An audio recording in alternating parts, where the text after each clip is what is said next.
dalam hadis membatasi karena kami dari tadi juga penjelasan tapi juga dikasih. Itu Allah pakai.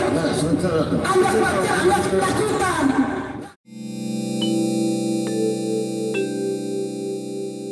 Video ini hanya untuk mereka yang punya logika. Bagi yang tidak punya logika, skip aja. Kalau Anda pecinta Rizik, nampaknya ada kabar buruk tentangnya. Saya duga dia saat ini depresi. Dan rasa frustrasinya ia tumpahkan dengan mengamuk-ngamuk di pengadilan Jakarta Timur. Ia bahkan berdiri dari kursi untuk menuding-nuding jaksa. Barangkali memang tak banyak di antara Anda yang mengikuti berita tentang pengadilannya yang terus berlangsung. Rizik perlahan tidak lagi menjadi nama yang diburu awak media. Namun menurut saya, apa yang terjadi di ruang pengadilan sungguh penting untuk diketahui. Rizik sedang mengalami terjun bebas dari seseorang yang dielu-elukan dianggap sebagai imam besar umat Islam, kini menjadi pesakitan yang tak berdaya. Apalagi FPI yang selama ini menjadi pengawal utamanya sudah semakin menciut dan tersudut. Bukan cuma dibubarkan, namun aliran dananya pun sudah disumbat. Rencana aksi teror di pengadilannya pun keburu dibongkar polisi. Rizik mungkin sadar, dia tinggal menghitung hari. Karena itulah dia meracau. Semula saya mengira dia akan menjadikan pengadilan sebagai panggung pertunjukan. Saya menyangka dia akan berakting sebagai martir yang dizalimi, sebagai seorang ulama yang berjuang dengan penuh kewibawaan dan keberanian di hadapan pengadilan yang zalim. Tapi yang terjadi jauh dari bayangan itu. Yang terlihat adalah gaya seorang drunken master, pendekar mabuk yang memperagakan jurus tak karuan. Sekedar sebagai catatan, Rizik diadili karena 3 kasus.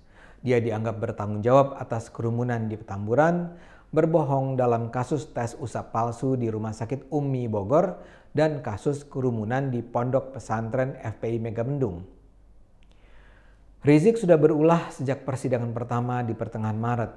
Dia memutuskan walk out saat jaksa membacakan dakwaan. Dia beralasan tidak mau mengikuti persidangan yang digelar secara virtual.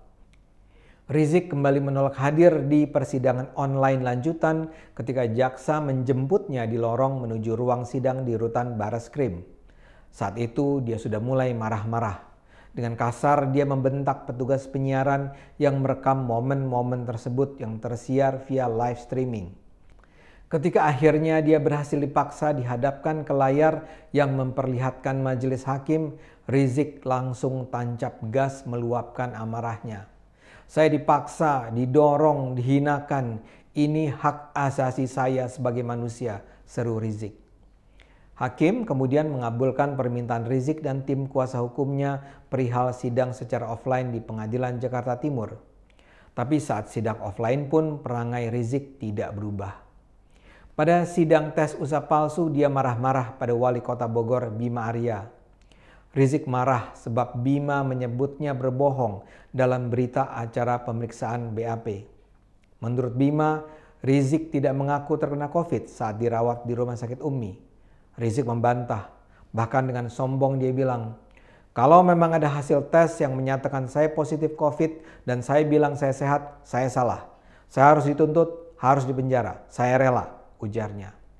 Dengan pongah Rizik menyatakan, "Saya minta dicatat bahwa Wali Kota Bima Arya, Wali Kota Bogor sekaligus sebagai Kepala Satgas COVID-19 di pengadilan yang mulia ini telah melakukan kebohongan di atas kebohongan," katanya. Lucunya, pada persidangan selanjutnya, Rizik mengaku ia memang bohong dan sengaja merahasiakan bahwa dia positif COVID-19. Dia mengaku membuat surat resmi melarang rumah sakit mengumumkan hasil tes swabnya dengan alasan agar tidak dipolitisir. Sebenarnya kalau pihak luar datang baik-baik, nanya baik-baik, saya berikan, ujarnya membela diri. Pengakuannya ini ia keluarkan setelah pengadilan menghadirkan dokter yang merawat Rizik dan menyatakan Rizik memang positif COVID-19 dan karena itu dirawat di Rumah Sakit Umi.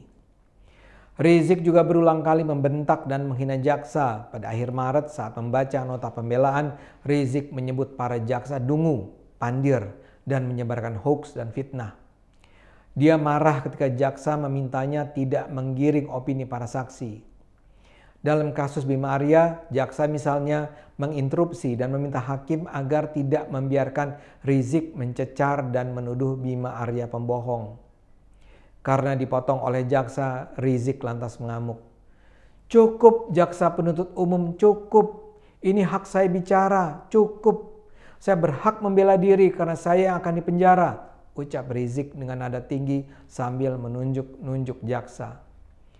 Rizik kembali meluapkan amarah dalam persidangan berikutnya ketika pengadilan menghadirkan Kepala Satpol PP Kabupaten Bogor Agus Ridollah terkait kasus kerumunan Megamendung.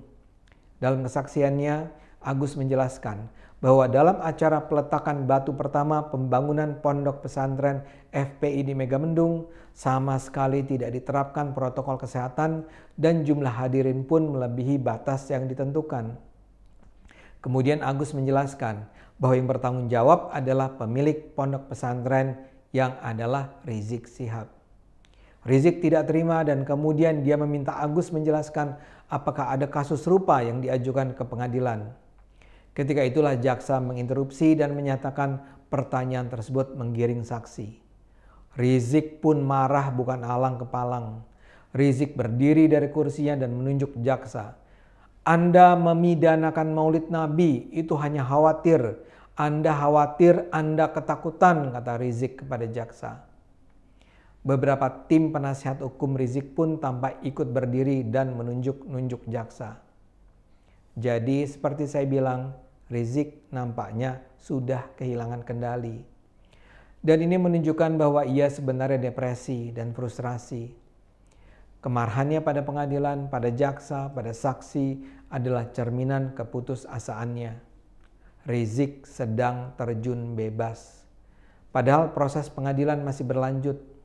Dan sangat mungkin Rizik akan diadili bukan hanya untuk 3 kasus ini. Jadi cerita masih jauh dari selesai.